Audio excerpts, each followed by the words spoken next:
আসসালামু আলাইকুম প্রিয় দর্শক, আমার ভাই ও বন্ধুরা। আজকে একটা দুঃখের ঘটনা একটা শেয়ার করবো আমাদের সাথে।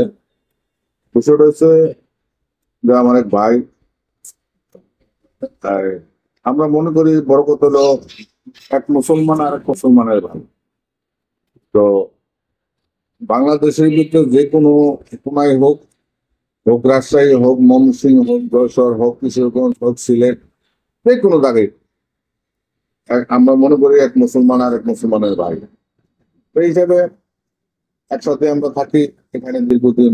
ভাইও এখানে দেখলাম প্রথম জমজমাট করে ব্যবসা বাণিজ্যের উদ্দেশ্যে আসছে, একটা ছোট্টটা বেকারি চালাইতো। তো ওনার বর্তমান যে পরিস্থিতি, এগুলো দেখার পরে খুবই আহ, খারাপ লাগে। তো ওনার সাথে আজকে আমরা কিছু কথা শেয়ার করবো। তো এই কথাগুলো আপনারা শুনবেন একটু ধৈর্য সহকারে।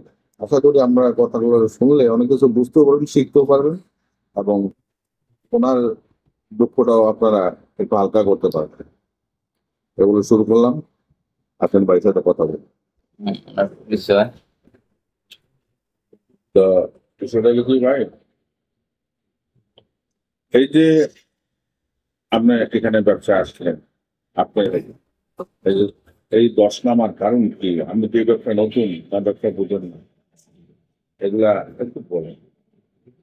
ঘটনা হলো, ব্যবসা জগৎটা আমার জন্য নতুন না। আমি যদি এটা আপনাদের সাথে শেয়ার করি, তাতে আমার ব্যবসা এই বেকারি জগৎ আমি 98 সালে আমি ঢুকছি। 98 সালে ঢুকা গত 2020 সাল পর্যন্ত আমি বেকারি কাজ করছি। তার পিছনে 1 বছর হয়তো গ্যাপ গেছে, হয়তো কাজ করিনি, বাড়িতে ছিলাম। তারপরে 2-3 বছর কাজ করছি। তারপরে আপনার শেষমিনি করলাম, দেখা যাচ্ছে শেষমিনি করলাম 2007-এর শেষে। তখন উদ্যোগ নিলাম যে একটা পার্টনার ব্যাকেরি করবো। তখন 2-4 দিন মিলে একটা bakery করলাম আর কি।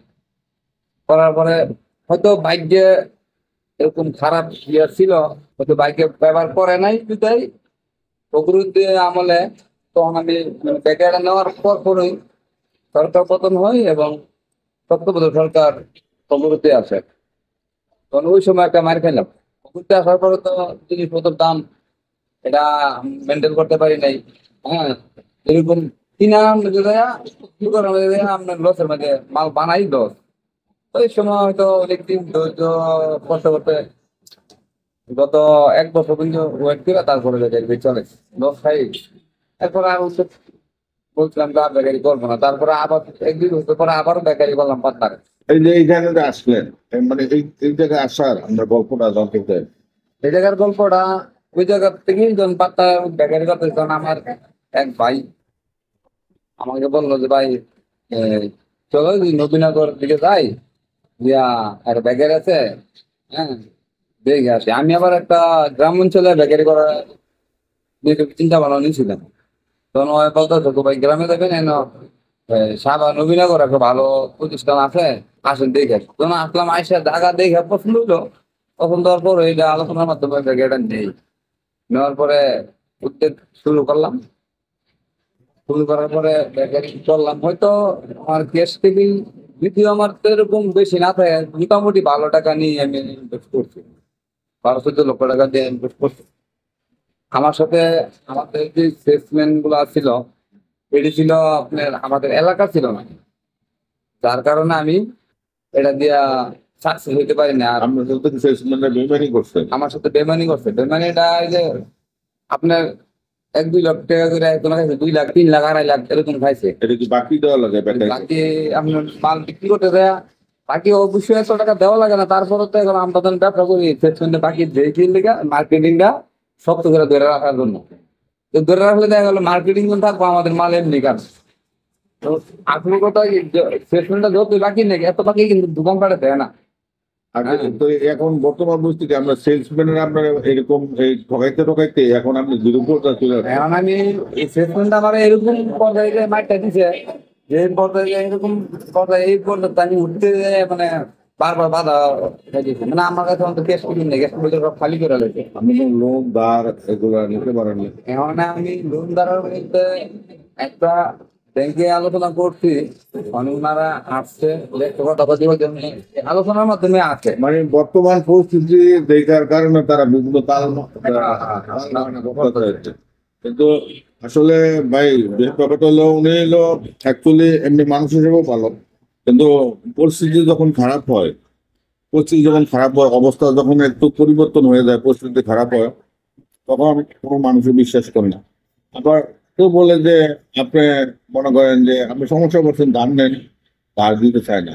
বর্তমান জমানায় কেউ কেউ ধার দেয় না, দিতে চাইতে জানেন শুধু টাকা নিতে চায়। আবার কোরআনে আছে, আলেমরাও বলে যে সুদ খুর জান্নাতে যাবে না, সুদ খুরের এই এই এরকম পরিণত হবে, এরকম পরিণত হবে, আমরা সবাই জানি। তাহলে আমি কি করব? আপনি আমার দিবেন না ধার, আবার আপনার কাছে নিতে গেলে আপনি সুদে চাইলে অন্য কৌশলে হলে আমরা সুদে দেবেন। এরপরে কোনো ব্যাংক, কোনো বিমা, হ্যাঁ, যেখানে দেন সেটাও সুদ। তারপরে সুদে যাই হোক আমার চলাচল নিতে হয়।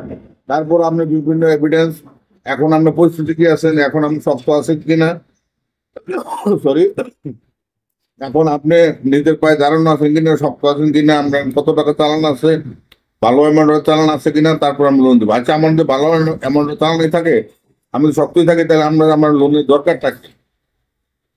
আপনার তো লোনের আমার দরকার নেই, আমার ক্ষমতা আমি চলতে পারি। আপনার দ্বারস্থ কখন হব? যখন দেখা যায় যে আমি চলতে পারতেছি না, আমি নিরুপায় হয়ে গেছি, আমি তো সৎ মানুষ, আমি কর্ম করে খাইতে জানি, কিন্তু আপনি আমার সহযোগিতা করতেছেন না, করবেন না, তাহলে আমি কি করবো? জাতির কাছে এটা প্রশ্ন আমার। তাহলে ভাইটা কি করবে এখন? আপনারা বলেন, আপনারা কমেন্টে জানাবেন, বলবেন। হ্যাঁ, তো ভালো থাকেন, এই বলে বিদায় নিলাম। আসসালামু আলাইকুম।